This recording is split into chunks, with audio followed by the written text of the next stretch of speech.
Hey, what's up? Thanks for tuning in to another episode of Let There Be Talk. Today is Thursday, and this is a bitchin' episode. It's brought to you by my fantastic sponsor, Elko and Harley.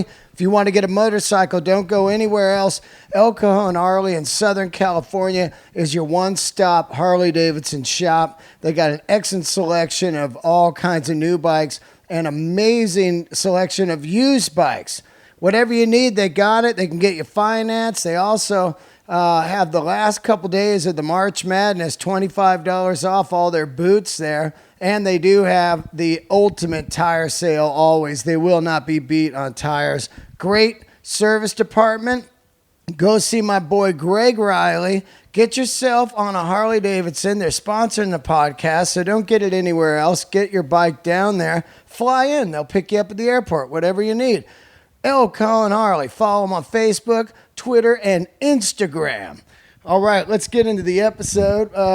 It is a bitchin' today with my man Michael Devin has returned. How are you, buddy? Well, I'm fine.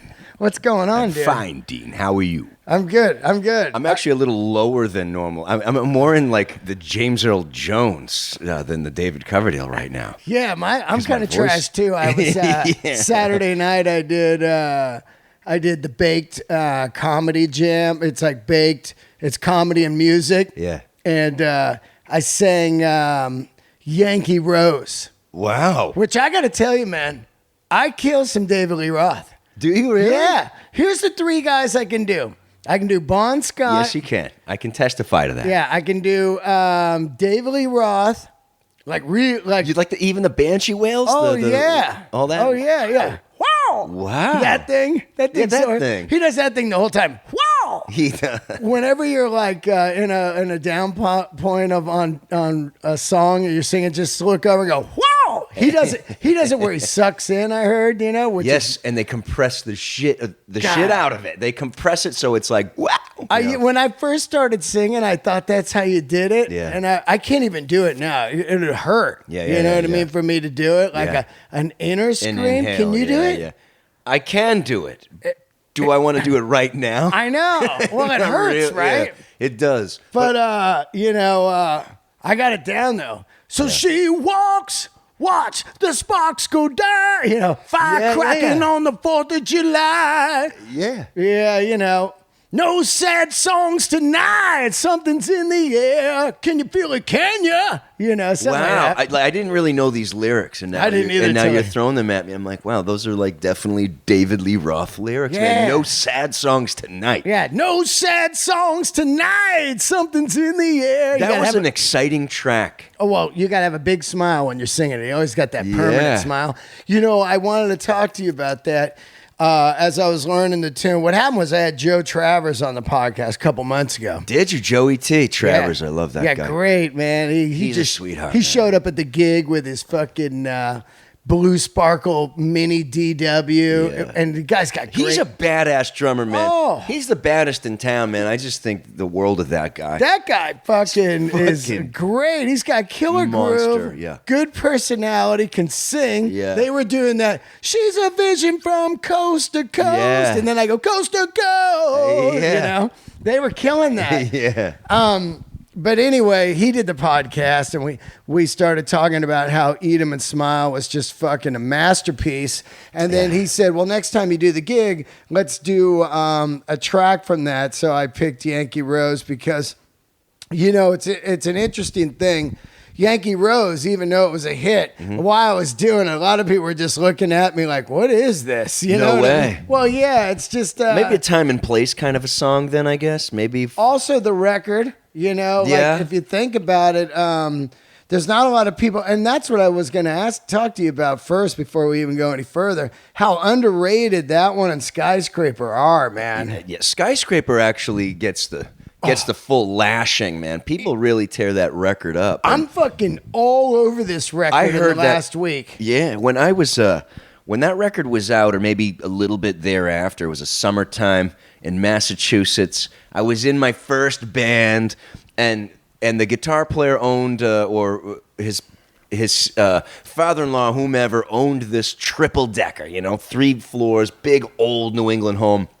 And it needed a paint job. So what does he do? He employs the band. Of course, of course, yeah. And that's the classic. and yeah. Got like $100 and a little bit of weed out of it or something. Yeah, and you think like, oh, this is easy. I And love that. No, dude, Yeah, you're it's not. scraping. Oh. And I was like the kid of the band. I was, all of 15. So they had me doing all the insane stuff, like get up on the very top of that there and scrape that, So if you do fall, you'll break your back. Yeah, you won't be playing rock at all. Yeah, but anyway, that album was in heavy rotation during that paint job on that house, man. That's where I really got to hear that record because I didn't really know. I only knew the single because of the video. I only knew "Living in Paradise," right? Just like Paradise. Yeah. He's climbing El Capitan in my hometown of Yosemite. Is he? Yeah, it's an insane. That's the album cover too. Yes. there he is, El Capitan in Yosemite, and. That's insane, that video. They got the helicopters getting the shots of him and stuff. Yeah, and he's not, they didn't like chopper him in. I mean, he's climbing that. Yeah, he's fucking, Burr and I were talking about him last week when I was on the road because I've been hooked on this record. And I realize I absolutely worship this record, and I forgot how much I loved it. I was even talking to Billy, my boy Billy Rowe. But, you got Dave. He was an EMT. Yep. He in New York. Yeah, man. He had that Jungle Studs back in the day. Yeah. They drop him in jungles. He's the original Naked and Naked and whatever Afraid. that is called. Yeah, Naked and Afraid. Like before he did the US Festival. Remember they couldn't even They find couldn't find him him because he was on some crazy boat out in some Jungle kind of Studs. ghost jungles. Yeah. Yeah. They were called the Jungle Studs. Just a bunch of What rich are you doing weirdos out there, man? Just out there taking mushrooms. Yeah, climbing trees. Yeah. But he did that, and then now he lives in Japan. He's got the full bodysuit. He wants to become a ninja. Like this guy. I had no idea about his present situation. So he's now living in Japan. Yeah, from what I hear. I know that he got tattoos, but he's got a full bodysuit. He's got a full bodysuit, and he showed it off. Out of here. Oh yeah, he showed it off on the last suit. And a matter of fact, it's so good. He got it the traditional? Yeah, he got it with the sticks. The sticks, yeah. And it's all those, the flowers and the wind bars and shit. It's so good that when you look 10 feet away, you think he's wearing a shirt. No kidding. Like he was, he took off his shirt like at the shows, and you're like, God damn, that's insane. Wow, yeah. But this record, man, Knuckle Bones. Yeah. That's right. And then it's funny, I was listening to the iTunes version. It's mastered all weird because just like Paradise is the single. Yeah. So it comes on Knuckle Bones. I'm at the gym this morning. I got the tunes on about 5, and then Just Like Paradise comes on, and it's like 6 dB louder. Just comes on. I was like, wow. Yeah. But I think the only, I think Stand Up is the only bad song on this. It's like, that's the dog. Stand up, stand, before you know it, they're gonna knock you down or some shit like that. Yes. But this record, look at this, man. Bottom line, got to have it. Oh, yeah, that's got to have it. That's my bottom. Yeah, and then Skyscraper. Yeah. Incredible. Yes. I love that one. Yes. And then Hot Dog and a Shake. Yeah. Hina. Yeah. Perfect Timing. 2 Fools a Minute, man. This 2 Fools a record, Minute. underrated. That Totally. one and Eat 'em and Smile. I've been going all week. Eat 'em and Smile, also underrated. Oh, absolutely. Yeah. And as I told the story, I was telling it because you got to tell a story before you sing the song and tell why you did it. Yeah. And I said, I don't think people understand the line that was drawn in the sand back then of like, no way, man, Van Halen without David Lee, no Van Hagar. And I said, as soon as I saw them wearing sandals on stage, Sammy and those guys, I go, that is not rock. No. Sandal rock. No. You can't come out doing Sandal rock. Sandal Rock. Right? That's a great name. Yeah, that's the new thing. It's like Yacht Rock. Now we're going for Sandal Rock. Yeah, my buddy used to always call it also like Dave Matthews Band and all. Watch rock too. When a guy, when a front man would have a watch on, Ash from Vane, he would be like, "Fuck that Dude, watch take rock." the watch off, bro. Yeah. Why do yourself- you even give a fuck what time it is? Yeah. The only guy who pulled that off was Geddy Lee because he was so technical, as it were. Oh, yeah. It's like, I guess I could see you wearing a digital watch. But yeah, the the calculator one. He had to add up how many notes he played in that last song. Fucking.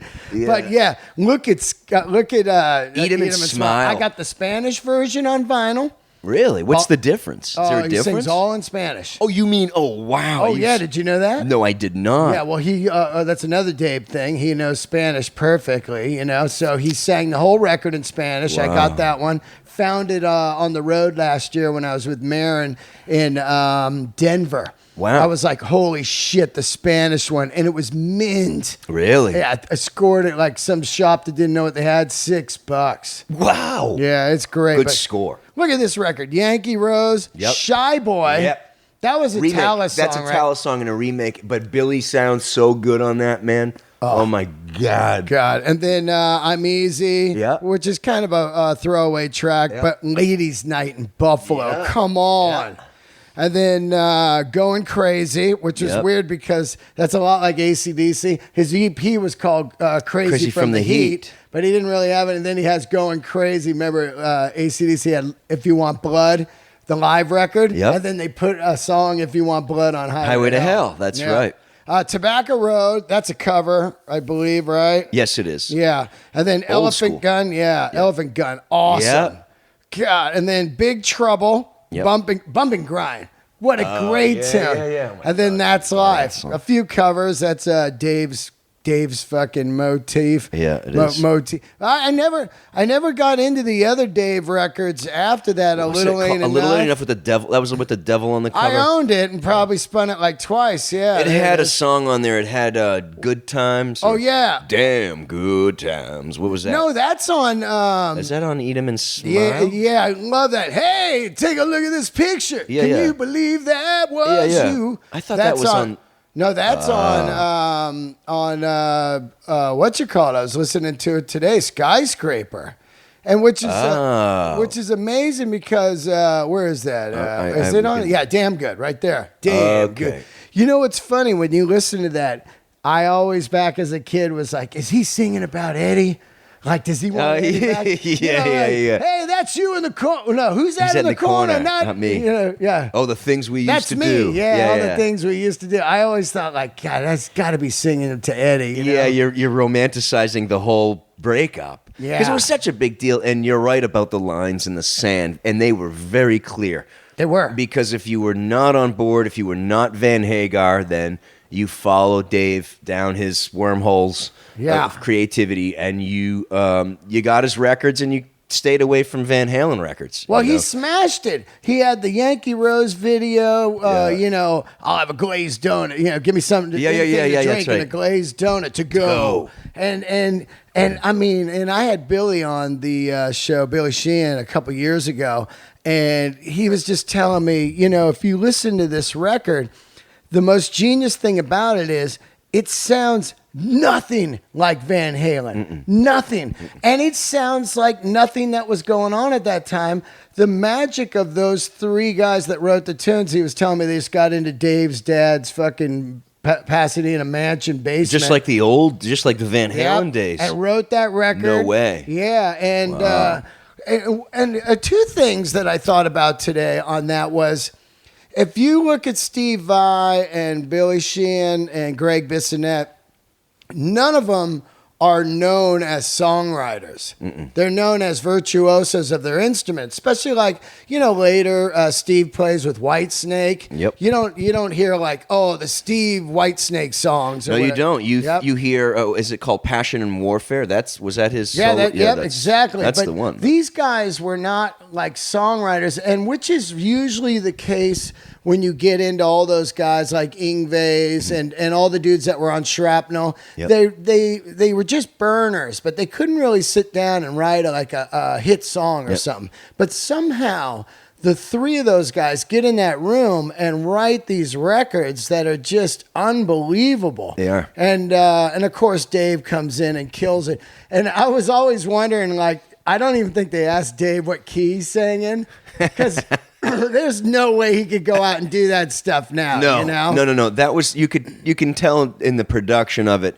they were just grabbing, okay, try that again. Okay, hit that again. And they would just take the best one and cut. There was a lot of cutting on that record. Vocally, you can hear it. Yeah, but I think that became kind of customary for him by the end of his run in Van Halen anyway. A lot of those banshee wails and those high octave stuff, that was all just kind of flown in. Yeah, flown in.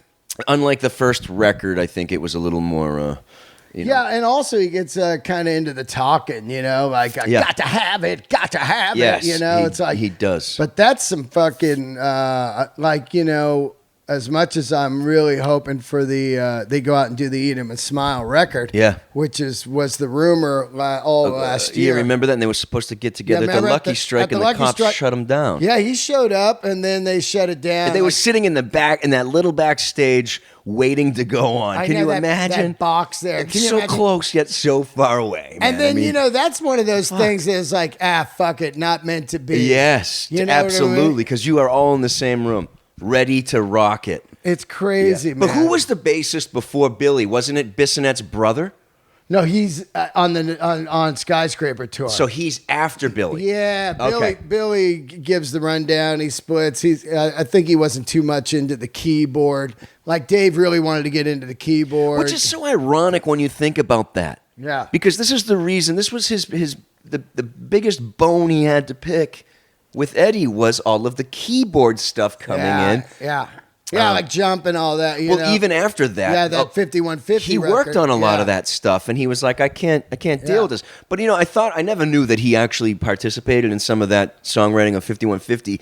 And then I imagined him singing "Summer Nights," and I thought, "Wow, that is totally a David Lee Roth sentiment and song that he would have nailed that song, even though Sammy killed it." I mean.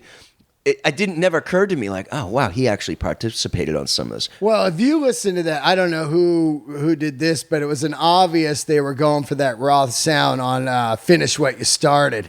Yeah. Because it's total Dave. Yeah, like talking. Yeah, baby, if you want to meet other guys, baby, I can let it slide. Yeah, you want to love her? That's total Dave. Yeah, it's crooning. It's talky. It's talky singing. Sammy never sang like that. No, never. You want a friend? Yeah. And I think that's what happened with him, David, is that he just perfected his craft to the point where he became more of a personality than a singer. It didn't matter in a sense what he was singing. Right. It mattered how he was singing it, because he was a personality larger than himself. Right. And he became a caricature in a sense. Which became the bummer, because the early Dave is outlaw.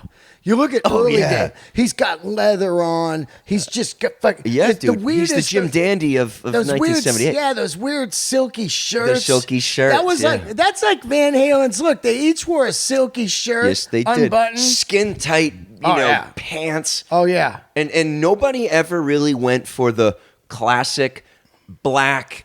It wasn't a band of wearing black leather. Somebody in that band on any given gig was wearing stripes. Awesome. And colors. Yep. It was yellow, red, black, and white. I mean, they were bright. It's like California influence. Yes, and nobody was doing that at that point. Yeah, that's coming the on thing. stage wearing yellow pants in a rock band. Yeah, and actually smiling as much as Eddie smiled. Yeah. It was really unseen at that point. Absolutely. People were still kind of Sabbath, steeped into the grim. Sabbath. Yeah, that whole thing, the headiness of the 70s. Yeah. And these guys come out smiling and doing, backflips and karate kicks. And their promo shots with like skating, roller skating. Yes, man. And on dirt bikes. Right, dirt bikes. Stuff. Like, the dirt bike photo is awesome, man. To me, and then that skydiving fake thing they did where they fake skydived in. How cool. How are you going to top that? People thought they really skydived in. 1980. That shit is insane. What festival was that? Was the S Festival, right? No. It was at their, it was a different one. It was like Texas or something, Texas Jam or something. Okay. But yeah, they skydived in and came on to the stage in the parachutes opened up. Yeah, I love it. Come on, man. Yeah. That's genius shit. And that's David Lee Roth. It's got to be. That's the brainchild of, Yeah, there's if you really get into David Lee, I opened for him for a few shows and got to meet him, and I'm begging to get him on the podcast. I have no idea how to get him on. But if he ever got on, man, he's if you could just break down the stuff and really get to Dave, like somehow cut all those, you know what I mean? I was on the machine. It looked like I was clean and mean, no, let's all the Muhammad Ali. Let's find out who the fuck you are, man. I mean, there's some deep shit on that guy. Now that would be fascinating to actually get into the deep psychology of David Lee Roth, because nobody has and nobody can, and chances are nobody really ever will. I wonder if he's like a child star where he's kind of cooked. I often said that, where he's been famous so long. He just kind of walks in and puts on that weird smile, and he's like, all right. But I also think, yes, I think that's true. But I also think before he became David Lee Roth that we all know, he was already being that David Lee Roth in life. What I'm saying is, I think in 1974, he was walking around sunny California being that guy. Yeah, maybe that was just like his persona. Yes, and he built it, and he went into that world and said, that's who I am, and outside of that, I'm not going to suddenly become, this accessible open book of information about the pains of my life, and Daddy didn't love me and all that stuff. He grew up rich though. It's crazy. With Dr. Roth, Dr. Roth, and he loved his dad, and he had a good family upbringing. I mean, I don't know if you read his book. Manny had the fucking he had Cafe Wha. Cafe Wha. And, his autobiography, which was called, wasn't it called Crazy from the Heat? Yep. I mean, it was all over the place. It was just a book filled of non sequiturs, but it really shows you the mind, the landscape, mental landscape of David Lee Roth. He's kind of all over the fucking place, but he really shows you his life and growing up in Indiana, and how all of those entertainment elements coming into his life at a young age, even so far as Al Jolson and that kind of stuff, and the cabaret stuff, and then going to Cafe One, absorbing all those 60s acid rock bands, and then seeing the 70s stuff. Jim Dandy was a huge influence on him. The T-Rex and all that, glittery stuff, but also the Broadway stuff and that larger than life theatrical kind of approach to music, the big band stuff. He grew up with his dad, loved big band. So that all was his melting pot that formed this creature that came out of that, the David Lee Roth we know. It's a strange amalgam of influences. It really is. Yeah, it's not just like, I grew up listening to the Beatles, and then the Beatles took me to Led Zeppelin, and then Led Zeppelin took me to meeting Eddie Van. No. There's like all kinds of stuff in there. Satchmo. There's a lot of 70s R&B. Yeah. You know what I mean? Totally, man. And that's where Stevie Wonder. And that's where all of that personality and vocal attitude, the way he could talk you through a song like Ice Cream Man. Who would ever think to cover Ice Cream Man? You know what I mean? But they rocked it on that absolutely. album. It's crazy too when you think about the other shit he did. A lot of people forget, but there was a time where Howard Stern goes to Sirius Radio and they decide terrestrial radio, we're going to get Diamond Dave. He takes over for about, I think, like 10 days. Yeah. Maybe 2 months or whatever. Whatever it was. But he was going to be the new Howard Stern on that station. And then he goes to Vegas and has a residency with a big band version of all the tunes he wants to do. Yeah, which didn't go over well. People didn't get it. It was a little too soon. But I got it when I heard it. I go, of course that's where he would go. Yeah. And maybe he'll be able to do that when this generation of Van Halen fans are all, in there, we're all blue hairs and in our hover rounds. Maybe we'll appreciate that. But until then, that was too early. He pulled the trigger on that too soon. I still think that is truly what he wanted to do. Me too, Life. You know what I mean? Like he wanted an oboe player in the band. Yeah, and he's just trapped as a rocker. You know what I mean? Yeah, totally. It's crazy also to think about, if you look at, this guy never gets mentioned as a songwriter, but it's incredible. Nope. If you take Dave out of the equation, just I always trip on how the fuck did he write those tunes on Fair Warning? You know, they're so mean and radical. I love them, you know? And also, like, women and children. This shit is, like, really original and really dark and rad, man. It is. And it's funny because you can see how he relied a lot upon kind of the Mick Jagger philosophy of writing lyrics. Go for the vowel. You know, Keith Richards and Billy Joel refer to it as a vowel movement.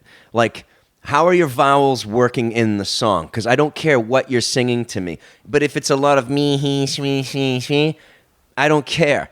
David Lee Roth perfected it. It was all that, wow, you know. Yeah. What is he saying? I see the look at back and look at them, look me. Yeah, you know what? I'll write down what that is after. We don't even, you know what I mean? I'll figure it out and I'll tell you what I just said. I got lost in a jet stream. Right. You're like, what are you talking about? Yeah. But he was, and that whole approach to lyric writing is a Jagger thing. Because Jagger did it. He had the mouth for it, you know? Yeah. Like, listen to, like, Brown Sugar. Yeah. I don't know what he's going on about, but he made sense of it after, you know? Yeah. As opposed to the Bob Dylan approach or something like that where people really sat down and penned it.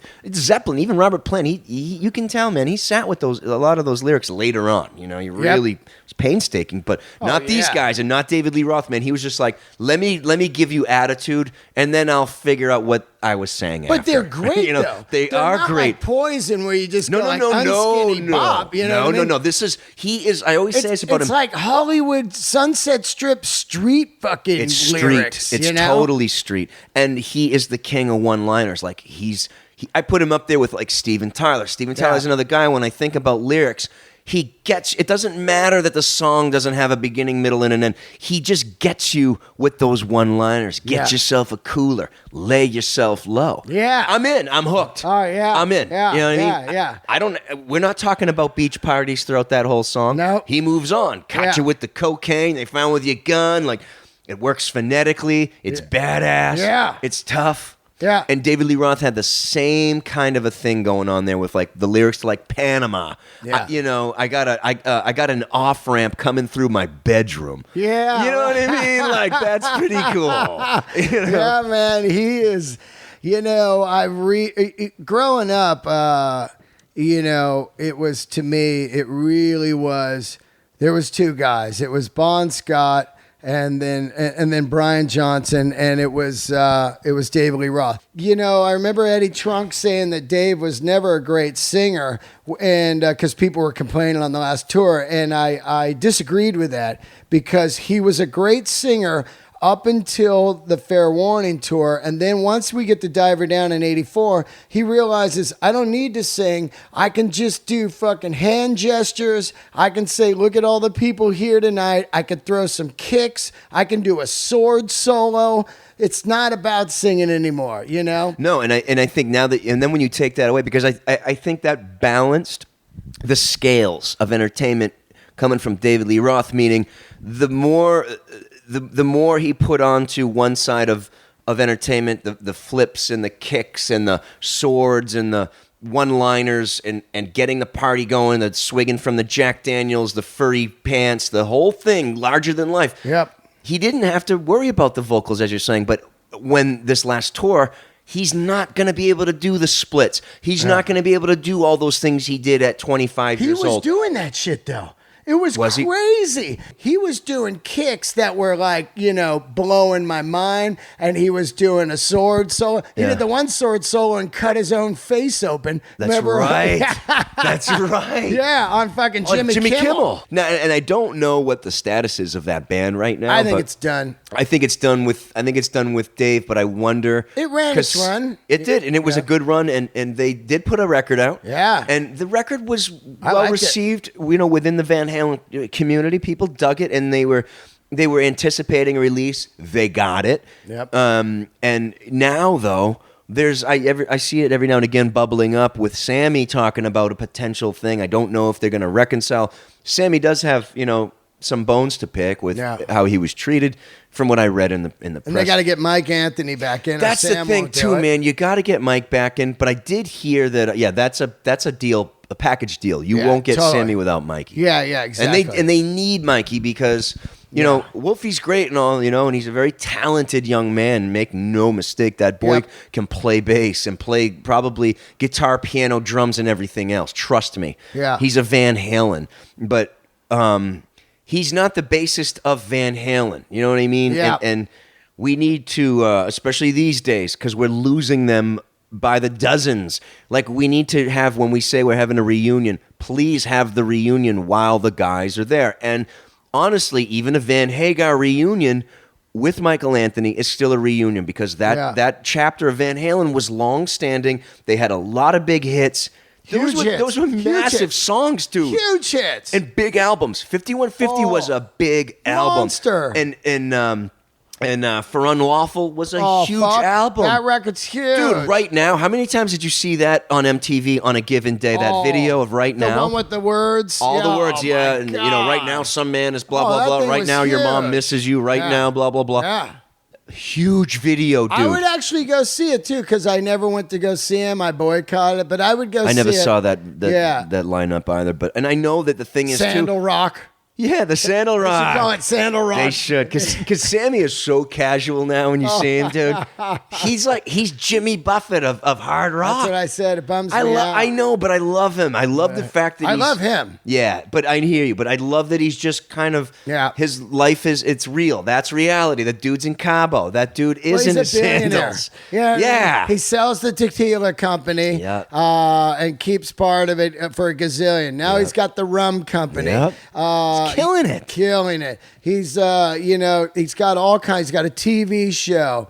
He does. Oh yeah, it's like he's had some show. I haven't seen it. It's on like Axis or something, but I saw like previews. He goes around and like I forget what he does. I think he goes to like cities and interviews rock stars that are from that city or something. I can't remember what it is, but he's an amazing man. If you look at and I clown him a lot because I love him. You know what I mean? If you want to talk some fucking, I was a huge Hagar fan. I had a Hagar perm. Wow. I wanted to look like Hagar. The Red Rock? On the Danger Zone record, though. Wow. I mean, Montrose. Unbelievable. HSAS. I got it over here. Saw HSAS. I saw a tour Hagar did called Taking It to the People. Wow. Where he went out and played small little theaters before he went into the arena for Standing Hampton. Taking It to the People. Still, I had the shirt. I'm still looking for that shirt again. If anybody has one. You got to scour that on eBay if you can find it. Looking for that. Saw Sammy at least 20 times. Standing Hampton tour. 3 Lock Box. Danger Zone, Fresno at the Fresno State Danger Zone tour, man.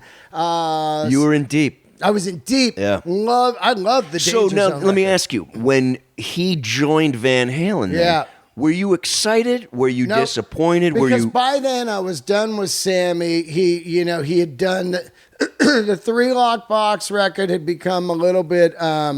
Not 3 Locks, sorry. VOA, Voice of America. But was that the one that had that? He's parachuting in. Yeah, it didn't have that song "Give to Live" on it.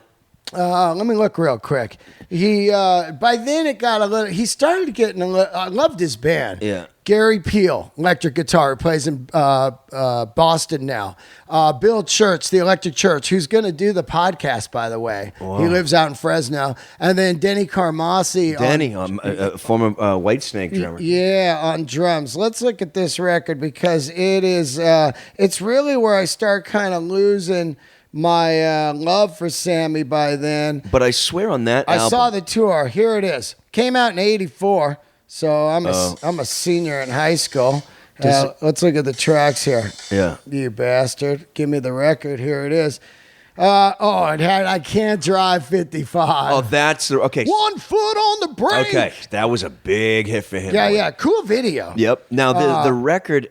Swept Away, Rockin' in My Blood, 2 Sides of Love, Dick in the Dirt. Remember that one? Dick in the Dirt. VOA, Don't Make Me Wait, Burning Down the City. 8 songs, 37-minute record. Wow. I mean, I think the reason I wasn't that hot on it was, like we said, he started, you got to look at that live record, the All Night Long record, and then you get into the the Standing or Danger Zone record, and Standing Hampton. There's that song In the Room. You know that one? I do. In the Room. Yeah. What a weird song. And great tours. Quarter Flash opened on the Standing Hampton tour. Like, what? Whoa.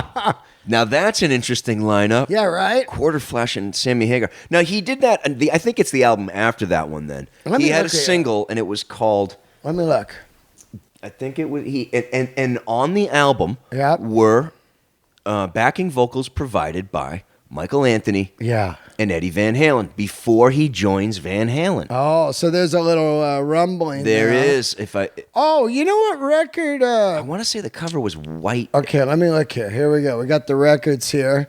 Okay, so God, he's got so many records. A lot of records. Look at this, man. Red Voodoo, Marching to Mars. Remember that one? Yeah. Okay. Oh God, look at. Okay, there's VOA. There's Hagar a lot. Oh, Rematch. No, what was the one? Right? What's the one? Here's the order. So look, it starts here. Look how great this is. 9 out of 10 scale. Yeah. Hagar, that's with Red. Musical Chairs, All Night Long, the live one. Street Machine, masterpiece. Then Danger Zone, Standing Hampton, 3 Lockbox, VOA. Let's see here. What's the one right there? This one. That's this one. I remember this one. 87. This is it. That's got to be. This is when I lose kind of track of them. What's the hit on Eagles Fly? Where Eagles Fly. Remember that one? Yes, I do. Yeah. And the song "Give to Live." I know that. You gotta give to live. Yes, yeah, that was it. I know it. Yeah. I want to say on that song. I saw the ruins. Once the smoke cleared. Once upon returning. Listen to those vocals. A touch of sadness, but no fear. Once upon returning home. I don't know what I cried about, but reality removed all doubt. Crazy, right? Yeah. What a great vocal, man. Oh, right? Listen to that. Man, he has that killer voice, when he hits that, It's such a great rock voice. It really is that, can't drive. Yes. 55. It's like fucking what a voice. Way up there, and he can still do it. Oh, yeah. And some of those Van Halen songs off 5150. Yeah. I mean, just trying to think of the one, man, where he's just up there the whole time. Well, why do they go in a love? No, that thing's way high, though. It's Love Comes Walking In. Oh, yeah. Love Comes Walking In. It's a very good vocal, man. Yeah. It's a really good vocal. But so you were over his solo stuff at that time. Yeah. So when he came in for 5150, then you accepted it. Like you would. Yeah. You were. I mean, you got to start looking at what's the landscape of what's going on. Yeah. GNR. Yeah. Is around. Yeah. Jane's Addiction. And that other stuff just starts sounding a little too frat rock to me. Yeah. And then Van Halen really, as I said at the show Saturday, it becomes this frat band. Like the frat guys love them. The Enemy, it's back in high school, even though I'm way out of high school. But those dudes you see in the bar wearing the topsiders and the shorts and the fucking, they're like, they're like the Socias on fucking the Outsiders, dude. Totally. And they're cranking up fucking and they're saying Van Hagar, dude. Yeah, Van Hagar. Dave, fuck Dave, and you're like, oh. Yeah, I think it was more of the audience that I hated than the record. Yeah. Because their outfits bummed me out. And that dance where they would jump, they were moving together. Yeah, they were doing together. Yeah. Things, the pastels kind of came in. Yeah. And the baggy pants. Yeah. And the Tommy Bahamas. Yeah, the Tommy Bahamas stuff. Yeah. Yeah, that's true. That it did get very casual. Yeah. Eddie, and then at some point, cuts his hair, grows a goatee. Yep. That was during the Balance album, I believe. Oh, yeah. Eddie looks like fucking Bob Seger now. Isn't that crazy? That is crazy. He does You're right. look like You're Bob right. Seger. Eddie looks fantastic. Better than ever. Better than ever. He looks healthy. Wow. And I'm so glad to see that because he is one of the greatest guitar players ever to pick up the instrument, and he deserves all of the love up until he is no more. Like Eric Clapton, it would be sad for us to had said goodbye to him, say, if he OD'd, back in the 80s. The fact that Eric is still here, we can love on him and appreciate him and let him grow old and be the god that he Yeah. is on that instrument. Eddie, same thing. And he really burned it up this last tour, man. Fuck. Yeah. that Did guy. you see that Smithsonian that interview he did for Smithsonian? Awesome. Wasn't that great? Oh, man. Insightful, classy. You know what I mean? Yeah, compared to the interview he did about 2 years before that. This is when Eddie is at its all-time lowest. Fender buys Charvel. Yeah. And they are going to announce the Eddie Van Halen striped Charvels are coming out. It's a big deal. Yeah. And they have a press conference at like 8 in the morning. You can watch this on YouTube. And he comes on, and you could tell he'd been up like maybe 2, 3, 4, 5 days. Yeah. And he's saying the most insane stuff ever. He Really? picks up the guitar. It's all this press. It's like 8 in the morning. And you go, oh, uh-oh.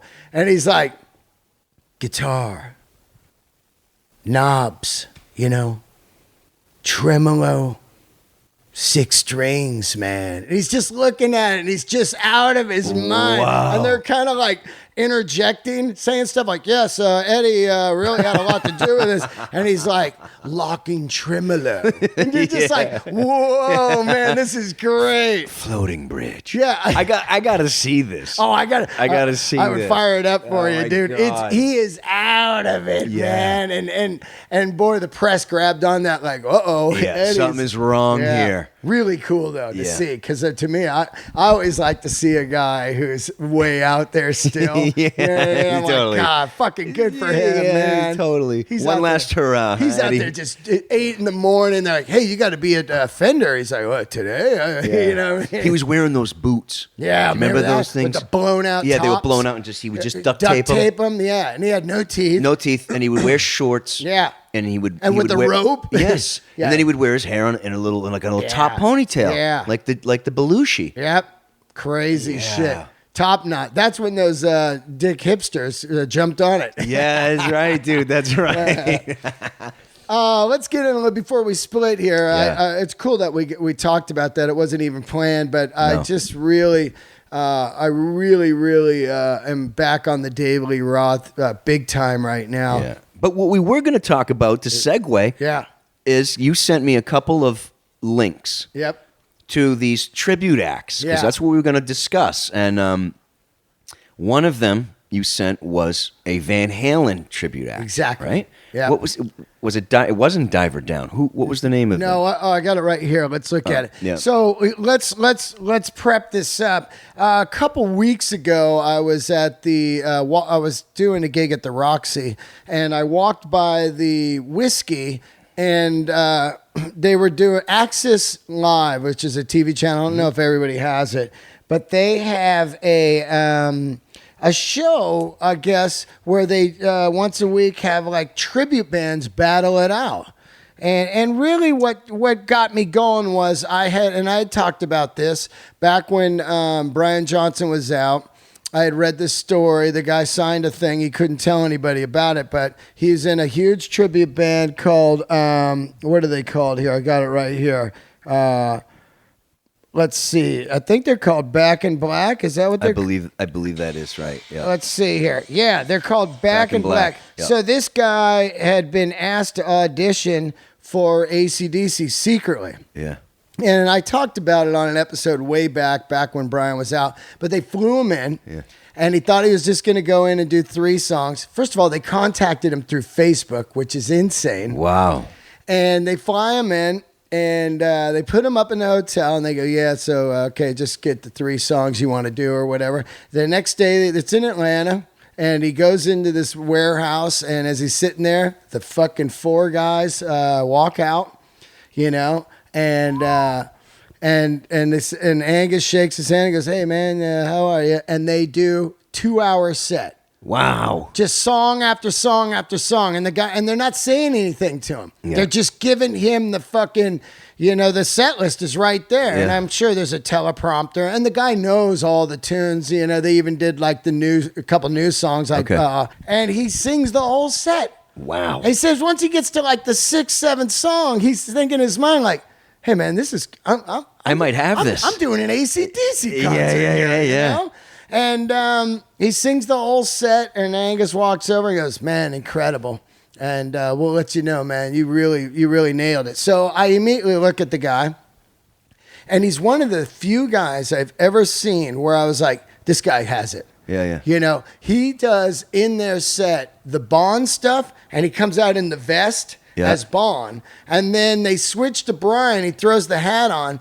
But the key thing of tribute bands, which ran me down that rabbit hole, and Axe's TV show, is the tribute bands compared to a cover band is they look like the guys.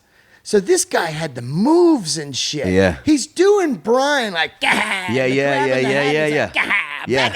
And he's like doing that move where he grabs the hat and he's kind of squatting down. And the back one, a bit too long. Squat down. He's doing all that. All the moves. And I sent you the videos, and these guys, I'm sure they play like small clubs too, but they do big biker runs and shit with like, you could see like 2,000-3,000 people out there.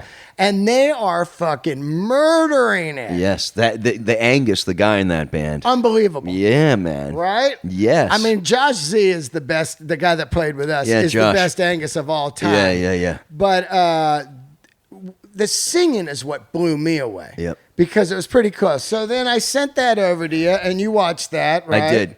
And then let's see some of the other, the Van Halen one I sent you. Let me look at it right here. Oh, the Blizzard of Ozzy one. That one was that one took the cake. Yeah. I mean, first of all, the video is very professionally done. Yeah, they're called Blizzard of Ozzy. By the way, if you want to look it up on YouTube, they have type in Blizzard of Ozzy promo 2016. He's got a Zakk Wylde guy who looks just like Zakk. Yes. They're in the desert. Yeah, that's right. And they're just doing they're doing basically like a medley of some tunes. Yep, they're doing a medley, and he's doing Ozzy, man. Yeah, You yeah. know. And some people, I love the comments. Fuck him. He doesn't look like him at all, and all this. It's like, are you watching the same video, you idiot? You know. But the Zakk Wylde guy was killing me. Yep. He was great. Then I sent you. Here's the Van Halen one. They're called Romeo Delight. That's what it was, Yeah. Romeo Delight. Now we have one that the guy from Steel Panther.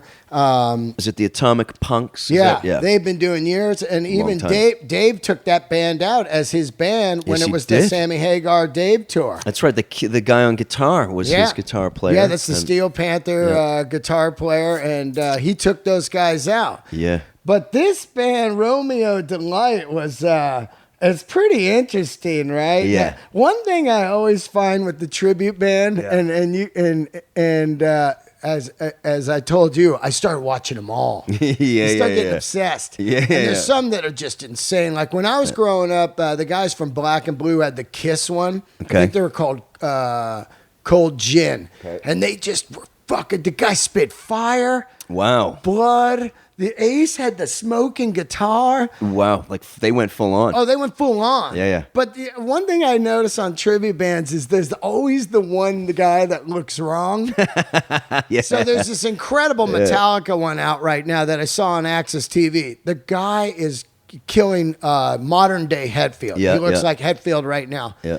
But then when they go to the bass side, you're like, who's that guy? You know, it's the dude. Because, it's so hard to find 4 guys that look like the guys Totally. that play the actual instrument that the guy played. Absolutely. Like, how are you going to find You a could do Geezer Butler right now. Totally. You'd be Geezer. all Totally. right. I could Geezer. I could maybe even get into like maybe Cliff Burton a little bit if I shave. Oh, yeah. That's a tough order to find, like Cliff or Robert. You know what I mean? Like, how do you find a Robert Trujillo? How do you find a guy with like long braids? I mean, you can wear a wig and stuff, but I mean, it's all about like Yeah, and this is where the line, like, you can cross the line, because when I was growing up, we had a band in my area in Massachusetts, and they were called Physical Graffiti, and it was a Zeppelin tribute act, and they did the full thing, man. He had the dragon pants and the whole Zoso thing, and the singer was blonde, curly hair, so like he did fine, Well, the guy that sings in in Bonzo Bash, he does a Zeppelin tribute band, right? He does, yeah, but not the full on. Oh, not the. Nobody's full wearing the tribute. nobody's wearing the Okay. dragon pants. Gotcha. And nobody's wearing the boiler suit, the whole Clockwork Orange suit. That became kind of the trademark was for the Zeppelin tribute bands. It was kind of like, hey, wear the bowler hat, the boiler suit, the Zoso pants, Robert Plant With front the nuts. the nuts and the girl blouse or something. Yep. And then it was always like Jonesy was always like, I just throw the guy in some white pants, he'll be fine. You know, like, it was always like, he's not really doing it, but okay, you know. Yeah. But because some of these bands it's easier to pull the caricature than others. You know, AC/DC's It's just outfit. outfits, right? Yeah. You got to have a good Angus, you know, and you. There was another band, and I don't know if they were from here or back east. Bonfire? No, they were called Fat Angus. Have you I ever don't heard of know them? that, no. Because the lead guy as Angus was not a pint size like Angus. He was like a chubby dude. So they capitalized on it. Wow. Hilarious. But they were blazing, man. Yeah. Yeah, they were blazing. Well, we had Iron Maidens here. Yeah, but the Iron Maidens. But they didn't look like them. No, and you had Zepparella, I believe. Wasn't that a Led Zeppelin, an Yeah. all-female? And then the Ramonas or whatever, Uh-huh. the female one. Yep. Now, I read a big story on this, and I believe it was in Rolling Stone about 5 years ago. Yeah. And if you look at the guy at Wild Child, that guy has been doing Jim Morrison since the 70s. Yeah. And he's got to be like 90 now, dude. I know. Back when I booked the Stone in San Fran, we would have Wild Child like once a year, you know? Unbelievable. And that was fucking years ago. And he Yeah. still does it like once a year at the Whiskey. Wow. You know, but these guys make big, big money. They do. And it's the commitment to that is not easy. And it requires a certain type of character that is okay with that, because I think a lot of musicians, artists, whomever want their own voice somehow, Right. whether they succeed or fail, shit or bust, just try it, and as much as you can say, oh, well, it's an easy thing to do. Like, okay, if I don't make it in my original act, I'll just go out and become an Iron Maiden tribute band. It is not as easy as it sounds. No. Because it takes time to build that, for one thing. Yep. And to play that part night after night or week after week or whatever, doing that gig and not getting itchy, antsy, or depressed, like, man, I guess I'm just resigned to being somebody else. Well, it always starts like this. And this is like the Super Diamond guy. Yeah. Who's humongous and has been doing it forever. He's from San Fran. I remember he had his original band. They were playing and,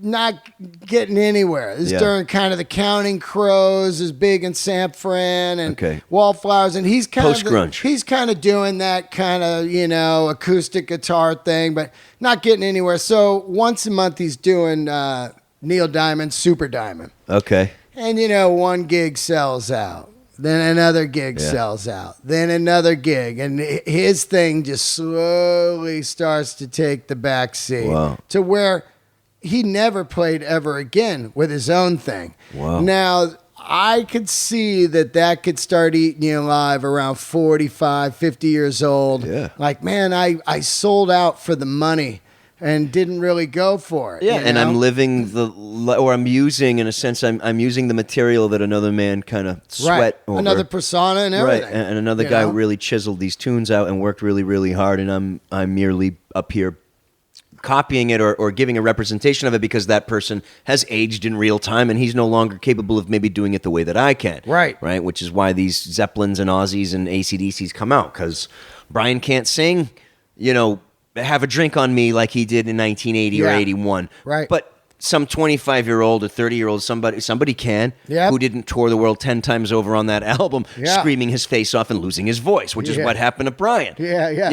Pre-in-ears. Yeah, like he lost his voice out of... Imagine Brian if back then, if they had him, he could just be like, back in, Yeah, he would have sang... hit the sack. It would have been a completely different vocal approach. Yeah. But he had to sing over those amps, God bless that guy. Unbelievable. Dude.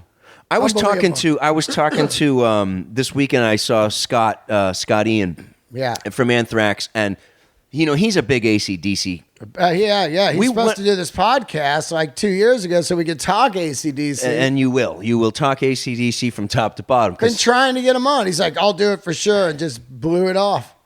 Oh boy! Well, that's a new way of getting rid of me. Yeah, man, hit me up. At least give me a fake email or number. If you give me a fake number like a chick or something, then I'd be like, oh, all right, he didn't want to do it. But when they answer back, and then I'm like, oh shit, it is him. He wants to do it. Yeah. He was talking about how he went up on the stage because they were at they were doing something at some festival, what have you, but. He knew the tech. Tech brings him up on stage. Long story short, he said, I mean, I know loud guitar. I mean, I can handle loud guitar. He said, but this was the loudest I'd ever experienced. And it's because of the fact that those guitars are so clean as well. Yep. They are clean. There's a pierce. It's different, distorted, loud, and dude, clean, yeah, loud. because that distortion rounds out that high end and that mid range. When you don't have that, dude, you've got all of that jingle jangle top end going on. That's why Brian Johnson can't. Yeah. His ears are shot. Fuck yeah. It's all that shit. Do you really think he went out there like, well, let me put in my earbuds. Yeah. Or let me put in my foamies. You really think? It was like, let me finish this pint. Yeah. Let me squash out this cigarette as I walk up the ramp to the stage. Warm up. Yeah, no, that was I'm coming with some adrenaline. Yeah, that is his warm up. Yeah. And off he goes, night after night. He's got to sing For Those About to Rock. He's got to sing Have a Drink on Me. Yeah. He's got to sing all of those songs. Come on, man. Yeah. It's like, I understand you want to... Hell's Bells. Yeah, I understand you want to throw him away now, and essentially because he can't do it anymore. And you're and you know, the young brothers, ruthless. It's, you know, the reputation precedes them. You know what I mean? Not to bash them. I love them, but you know, I'll call it as I see it. You know what I mean? And it's like, I understand that you know, he can't do it. And for a while, dude, I honestly, I was a bit embittered. I was like, that's fucked up. You're just throwing him out. About it. But I thought about it, and I thought, well, the guy who is now at the helm, Angus Young, was never the man behind the wheel. His entire career, he was baby brother. The man behind the wheel was Malcolm Young. For the entire tenure, man, he drove that ship. Nothing got by Malcolm Young. Angus did what his brother said to do. Yep. That's all he did. And now you got him in a position he doesn't know how to run the ship. No, and not only that, but his brother is at home. That's his brother. Yeah. That's a family affair, AC/DC. Bon Scott, Brian Johnson, Axl Rose, it doesn't matter. Yeah. You are not a Young. Yeah. You know what I'm saying? And so I kind of feel like, I thought, well, maybe this guy's just trying to carry on this family legacy at all cost. He can't put the lightning bolt down now and say, well, Brian is not fit, so I guess we got to retire it. Because I guarantee you, his brother is at home saying, Angus, keep pushing it. His brother doesn't even talk to him. No, I know. His brother didn't even know who maybe he is. the last thing he said to him was, keep this thing alive at all costs. You know what I'm saying? How do you tap out? I don't think his brother said that. I think it was the big money machine upstairs. They're like, dude, you can do it with no one. I know. It's just you in the shorts, maybe, man. Yeah. It's just you in the shorts. The people don't give a fuck who's up there. He's like, I don't have any original members. I know, but then call it something else. I know. Call it you Angus. Don't have to tell me Angus and Friends. Yeah, Angus and Friends. We discussed this. Angus's Live Wire. You know, but and I'm trying to give the guy the benefit of the doubt because I love him. And I know they're probably going to be putting out an album with Axl Rose. Yeah. You know what I mean? But I do know that what's fucked is that, you know, Brian Johnson one day wakes up and hears a truck outside of his house. Oh, that's with like crazy. 30 years of, you know, with his bags and shit. Like, see ya. Yeah, what a dick. I'll tell you what. Brian, I still, and I've said this over and over and over, I still say there's something else to that because he sounded incredible on that last tour. Yeah. He sounded like it was 1981. Yeah. I was like, also with Ozzy on this last tour, I was like, what's going on here, man? Yeah. Is there some kind of machines now that I don't know about? Because these guys are sounding fucking smoking. Yeah. But if there was a machine, then fucking other guys would sound good too. You know, yes, everybody could afford the machine. But I don't know what was going on, but he sounded great. But yeah, the bottom line is it's all about the tribute bands, you know, are out there and they're doing it. And I used to like give it a lot of flack, but now I realize it's just as hard to be in a tribute band as a real band. I mean, minus the songwriting, but you still got the drama of the, hey, my girlfriend, man, she doesn't want, she wants to go on a vacation that week, so I can't play that week. And the drummer going, dude, I'm tired of you fucking drinking all the time. Yeah. And the bass player is just fucking late all the time. You still got all that bullshit. All that crap. It was funny, the Rolling Stone interview I remember reading it said your heroes, like if you always wanted to see AC/DC or Van Halen, they're not going to be anywhere near what you think they're going to be because they're so old. Yep. Maybe go see a tribute Tribute act. band, and the younger dudes that are killing it. And Yeah. and as I thought about that, I was like, you know, there is a little truth to that. Like, if people never saw, like I saw Back in Black tour, Yeah. I saw fucking Power Age tour, Yeah. but people didn't see that. So if they go and they go, oh, this is great, but maybe go see it young with a cool set list. Totally, because you're never gonna see AC/DC. At least with Brian, you weren't gonna see them do Riff Raff. You weren't Nope. gonna see them do those songs like "Kicked in the Teeth" or any of that Yeah, stuff. yeah, you know? yeah. Down Payment Blues. Down Payment Blues or any of that. Like Yeah. you won't. It won't happen. Soul Stripper. Right. Fuck. But these tribute Anything bands- off of the Jailbreak EP Oh, and yeah. never happened. You know. Yeah, man. So you know, it's a weird world. It is, and from the artist, from the musician's perspective, it must be really, really strange. Like to be Neil Diamond and put on the glittery shirt, Yeah. you know, and get out there and Yeah. hello again, hello, and you know what I mean, like every night, and just be Yeah. like, this is what I do, and yet I'm not him, but I am him for now, and there's Yeah. got to be some kind of, you know, some kind of like break in the hemispheres of the brain. Like when I go up there in this glittery shirt, I am no longer Bob. I am Yeah. Neil. Oh, yeah, you know what I yeah, mean? yeah. Like don't talk to me. You talk to me like I'm Diamond. You Yeah. call me Mr. Diamond. Oh yeah, yeah. You know what I mean? There's The old gotta be method actor You're stuff. right. Yeah. Like the sound man's like, hey Bob, man, you need a little monitor. I don't know who the fuck you're talking to. You know my name is Neil, right? Yeah. Fire this fucking guy. You're at a club. Get rid of him. Where's my tour manager? Oh my God, right? I think it would be great. I think what would be really fucking cool, mandatory, whatever band you're doing a tribute to, maybe if this is the only rule, you have to consume the same amount of drugs and booze that they did on those shows because you're cheating. You're technically like steroids. You're playing the goddamn gig sober, and that's like steroid sports to me. Totally, dude. You need to go on with a case of beer, a couple bumps of coke, and zero sleep if you're doing Bon Scott. Yeah, if you're doing Bon Scott, absolutely. Right? Or if you're doing fucking Slash, you got to shoot up a little and go out and do Mr. Brownstone. Yeah, if you're doing Diamond Dave, you got to smoke half a joint, take a That's the swig rule. off some whiskey. That's the rule. Yeah, That's the rule. That's a good rule. Tribute That'll band. change. That'll change the playing field, bro. My Wow. flyer would say GNR tribute band. So authentic. We actually do the same drugs they do on the Appetite tour. Oh man, you got Come watch the potential you got train the wreck. Adler guy back there just Yeah. like, hey man, Yeah. I'm fucking Time all over the I'm place. loaded. Yeah. I'm waiting for cover comedians. I really think it's going to happen in Vegas Wow, that's- where they just take like Richard Pryor, a guy looks like him, and they do Yeah. like, you see Pryor in 77. Well, that would be I can't believe they haven't done a that. trip. That Or would be a like- real trip. Pryor Wow. or Carlin. Carlin and a guy, or they find- Kinnison. Kinnison. Yeah. They find a guy that looks like him. They memorize the 77 or Kinnison, the Louder Than Hell record. And all when that. all the rock and roll came into to the comedy scene. Speaking of Richard Pryor, he was they honored him at the how was that? at the Rock Against MS benefit this weekend. It was fantastic, man. My man Burr was there. Burr was there. Yeah, Bill Burr was there. We chewed the fat for a while. He and I being a couple of mass holes. Yeah.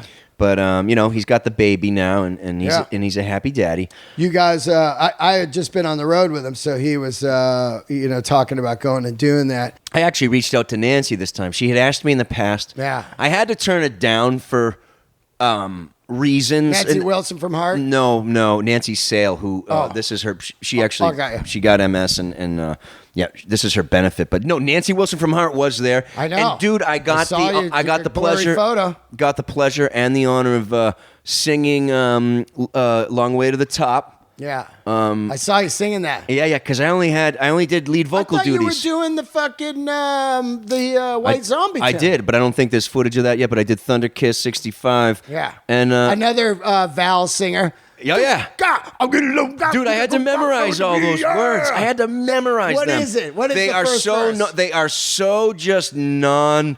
The first line, well, sweet little sister's high as hell, cheating on a halo. Wow. What? Well, sweet little sisters had hell, cheating on a halo. Grinding Odyssey, Holocaust, heart kicking on tomorrow. Wow. What? Breakdown agony, said ecstasy in overdrive. Oh. Riding Around the World, Thunder Kissin', 1965. God. What? Did you have a teleprompter or did you remember? Well, there was a thing when I showed up to sound check. Yeah. They had one? I go, wow, look at the teleprompters. These things are pro. These guys are pro. Fucking love it. And then I was like, I said to the guy doing the stage, I go, okay, cool. So Thunder Kiss, can you call that one up? He's like, hey, I'll be right back. I go, wow. Yeah. He comes back. He's like, they're for Heart only, dude. It's for Nancy only. I'm like, fuck. Oh. But it doesn't matter because I already had them memorized and I had my cheat sheets. And I'm Still, like, though, man, I but love it. no, Teleprompter. couldn't do it. But they did have these wonderful, awesome teleprompters. And she came out, you know, I did those two songs with the Sarzo brothers, Rudy and Robert. Sick. They're such sweethearts, dude. Love Rudy. Love Rudy. Love Robert. And Joel Hoekstra, my bandmate, was out here doing it. He came out because he does it every year. Yep. And Tiny Anthony Dios on bass. I mean on drums. Drums? And yep. And then when we did the last song, we had I wish I could remember the guy's name. He was a real bagpipe player. He came out and did Long Way to the Top. Wow. Nancy did some back and vocals with some of her band members. She's got a really cool, tight little new band. I'm trying to get her on the podcast, Man, you should, You got because- her info?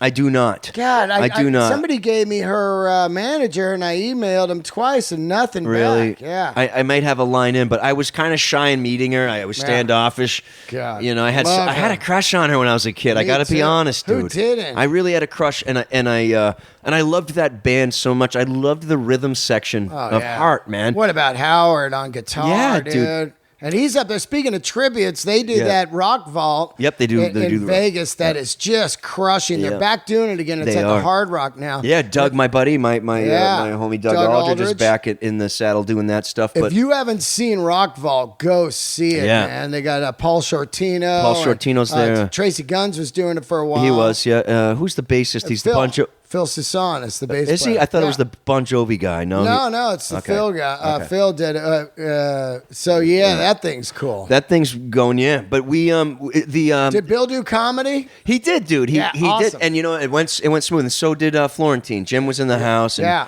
and they kind of they did their things, and they did a great job. It was actually very seamless, unlike another show that we both have participated in, where it's Yeah. it's kind of a clusterfuck up there, and you're like, okay, I don't know when the band's ready, and I I don't like that. So you're kind of buying time. This was not like that. This was very pro. It was like you got 5 stage minutes. manager. Yeah, you got 5 minutes. Make it happen. you know? Sick, And sick. it was nice. It wasn't as big of a clusterfuck. He'll tell you all about it. But Yeah. But what was so cool, being a child of '90s rock and loving grunge rock as much as I did, or at least Seattle music, because it wasn't Yeah. all grunge. I love it. Love it. Mike and Jerry from Alice in Chains were there. Yeah. And they did because Nancy was in the house. Oh, did they do that? Dude, they did too. They did Got Me Wrong off SAP. Yeah. And it was so cool. Sick. It was so cool. And then they did No Excuses off of Jar yeah, Flies with yeah. Nancy. Oh, God. And it sounded so good. She did all the harmonies, you know. Oh. It sounded so good, man. I'll tell you what, man, that Jerry Cantrell, I went on tour with him this summer. Yeah. Fucking that Class band. act, dude. That band is fire. I still can't, you got the podcast with Jerry. Yeah.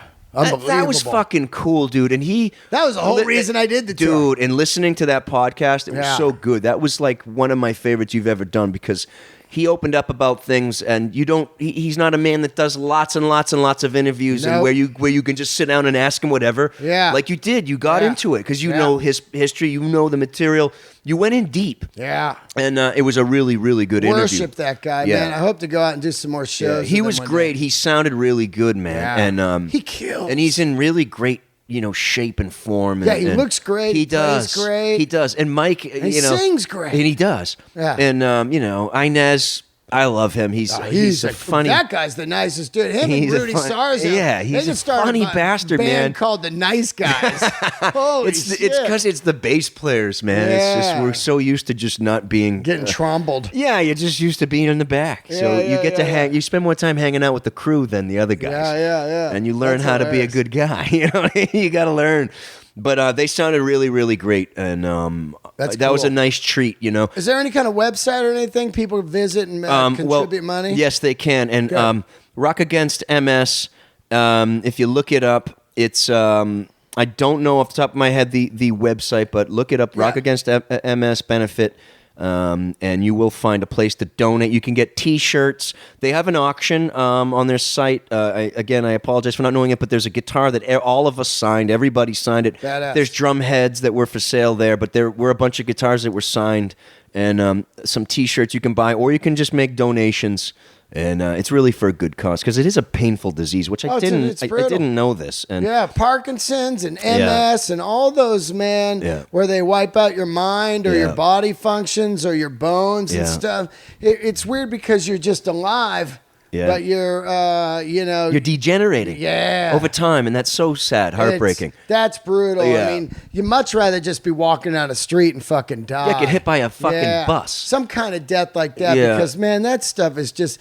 like that whole Malcolm, Yeah. I mean, look at this guy, worked all his life. And then bam. Got like $1 billion for real. Yeah. Anybody that thinks AC/DC doesn't have $1 billion, you're smoking nuts. dust. Yeah, you're nuts. Yeah, you're nuts. And then he doesn't even know who he is. I know. And just like It's that. It's brutal, man. Yeah. Muhammad Ali. Yeah, Muhammad Ali. And also, Richard Pryor. Yeah. A lot of people. Michael J. Fox. I mean, I saw him recently on, was it on the Oscars? He came out of the DeLorean. The fucking welcome Back to the Future car. Yeah, and I still think to myself, I'm like, what balls and what courage for this guy to not hide away in the shadows and just be like, well, yeah, I'm Michael. I was that guy. He's still out there being like, no, this is me. I know it might be tough to look at first, but give it a minute. You're going to forget all about it. Yeah. And it's crazy, man, that we haven't figured out like there's just not a chip you just put in someone. Or just some kind of vaccine. I think that it does exist. I just don't think it's allowed to be, But we could go down conspiracy theory, rabbit holes. But I do think it does exist. And I think stem cell research and stem cells is the way in. That's the way. That's the key into curing Parkinson's. Yeah, these and idiots. MS and all of these diseases, man. Yeah. They're just not allowing it. It's so fucking dumb. And they've done more damage to stem cell research in the past decades, and all of these, you can say what you want about all your presidents, but none of them have done anything to help it. I'm sorry. Yep. Doesn't matter who's in the office. Doesn't matter because they don't call that shot, well, bro. it's unless they make money from oil or pharmaceuticals. Yes. That's the whole Pfizer world. makes that call, bro. Yeah. Pharmaceuticals run this fucking planet and oil. Absolutely. Those are two fucking demons. Wipe out pharmaceutical and oil. Big oil. And all of a sudden people are living. You're going to see the earth turn green Yeah. and a shade of blue you've never seen before. You know what I'm saying? Yeah. Well, let's get out, man. Yeah, let's go get some coffee. Yeah. Maybe, I don't know, How maybe about hit the that pizza joint, dude. Yeah, I got to do it again. Yeah, that pizza was amazing, dude. It looked so good. I fucking love it. Okay, let's see here. Oh, can I do something real quick? dude. Can I plug my my new podcast on your show? Absolutely. Do you mind if I do that? No, go ahead. It's called The Rock and Roll Bible with Michael Devin. Yeah, I listen to it. It's cool. Thanks, brother. Absolutely. And it's nothing it was like... pro.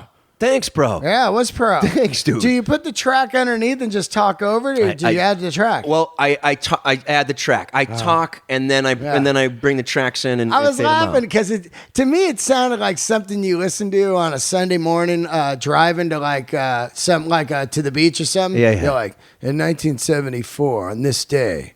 Speaking of Deep Purple, Shades of Purple came out. Sky right now is purple. It's pretty. What's the guy's name from the old KLOS guy? You talking about Uncle Joe Benson? No, the guy. Oh, Jim Ladd? Jim Ladd. Yeah, you're like. Jim Ladd. Matter of fact, he played a sixth string. I love Jim Ladd. Me too. Who doesn't? He's got his own show now. He does have his own show. On Sirius Radio. And it's great because he opened the floodgates on where he wanted to go back in the day, and they kind of put the kibosh off. Yeah, that's what I'm saying. Like he goes deep, man. Yeah, Jim Ladd, dude, he's a hero. I love him, man. You know, yeah. I remember. I never forget it. I was coming down the Grapevine, coming into L.A. one time, and Jim Ladd was on. It was late night, and he was like, "This is the exact night where we need some kind of feeling and force that rolls over us on the Sunset Strip. Yeah. This man's going to bring it to us. Jim Morrison, he's the man." And he's going all into it. And all of a sudden, L.A. Woman comes on. Perfect. And I'm coming down the fucking Grapevine. You know, you see Magic Mountain and the coaster is like, dig a little girl about an hour ago. Yeah. Down Holy the PCH. shit, That's man. the thing that was the cool thing about him. And I guess if I'm trying to do anything with a little podcast, it's to just try to, do some themes and stuff. The only thing is I can't rock an entire tune like he can because he's on radio. But like he would do these cool themes. Like, he would. He would talk about the moonlight. Next thing you know, he's playing some CCR. Yeah. Right? And then he's playing some Moonlight Drive. Yeah. And into fucking What's Next to the Moon. Yeah. Like it's he's like triple shot of moon tunes. Yeah. I always loved that about him. And I always thought, man, if his voice was awesome. It was so cool. So mellow. Where can they hear it? They can hear it. You can download it on iTunes. Yep. Rock and Roll Bible with Michael Devin. SoundCloud's got it as well.